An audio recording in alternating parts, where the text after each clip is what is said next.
Chapter 16. Shri Sadguru said, Narasimha Mehta had a very beautiful daughter. He, who had deep faith in Shri Bhagavan, was free from all worries regarding his daughter's marriage. His wife reminded him of the marriage of their daughter often, yet he was carelessly engaged in meditation on Lord Krishna.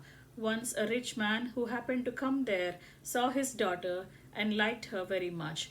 He offered to accept her in marriage to his son.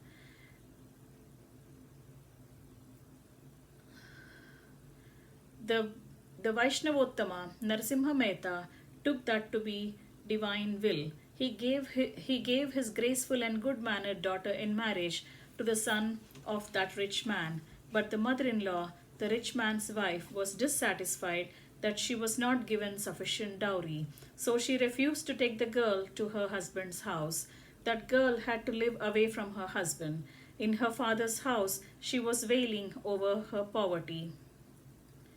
Narasimha Mehta, the Vaishnavottama, also felt extremely sad over the plight of his daughter. His wife was urging him to do the needful to send their daughter to her husband's place. On the request of Narasimha Mehta, on her request, Narasimha Mehta started with his daughter for her in-law's house. He was bold and confident that he possessed the wealth of the chant of the divine name of Sri Krishna. The mother-in-law tantalized Narasimha Mehta and his daughter very proudly. Mehta pacified her, saying that he would give her all that she wanted. After he returned home, he was very much worried about keeping up the promise of giving all that she wanted. At that time, some Vaishnavas arrived there. Narasimha Mehta welcomed them all warmly and attended to their needs. Those Vaishnavas were on pilgrimage to Dwaraka. They had lot of money with them but were afraid of robbers. Hence they spoke to Narasimha Mehta as follows.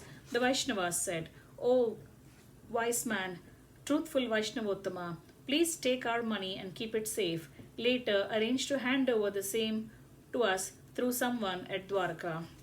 Narasimha Mehta replied, O sadhus, I shall do as you please. Give me the money. Certainly I shall arrange to forward the same to you at Dwaraka. I owe a business house at Dwaraka. I have a secretary there. I shall write a letter and instruct him to give you the money there. Shri Sadguru continued. Having spoken thus, Narasimha Mehta received the money from them with great confidence. He handed over a letter to them. The sadhus arrived at Dwaraka, but they could not find Mehta's secretary there. Much worried, they were sitting in the beach. After bidding farewell to those bhaktas, Narasimha Mehta was sitting contemplating Lord Govinda. He was greatly perturbed. He went to the place of his daughter's in-laws. He handed over the money to her mother-in-law, pacified her thus, and returned home. Truthful as he was, he became very sad to think that he had deceived the sadhus, the true eternal spiritual kingsmen, and pleased the ephemeral relatives. He wept uncontrollably. At the very moment Lord Shyamasundara appeared in the beach at Dwaraka as a secretary of Mehta named Shyamala. He gave darshan to those bhaktas in order to fulfill the promise of his devotee. He, with a form that bestows untold bliss on those who look at him, returned the money due to them. Paying respects to those Vaishnavas, he vanished. The Vaishnavas returned happily after receiving the document for the amount from the secretary and having the darshan of Lord Dwarakanatha. The Vaishnavas approached Narasimha Mehta, engaged in Hari Kirtan all the way. They narrated to him what had transpired. Narasimha Mehta listened to the narration and saw the document. Recalling the compassion of Sri Bhagavan, he fainted. The Vaishnavas too realized that it was a Leela of Sri Bhagavan. With great joy, they consoled Narasimha Mehta. In such inscrutable ways, Sri Bhagavan causes the promise of truthful bhaktas come true. The Vaishnavas never wish to utter a lie. They speak out at the instance of Bhagavan, seated in their heart of hearts.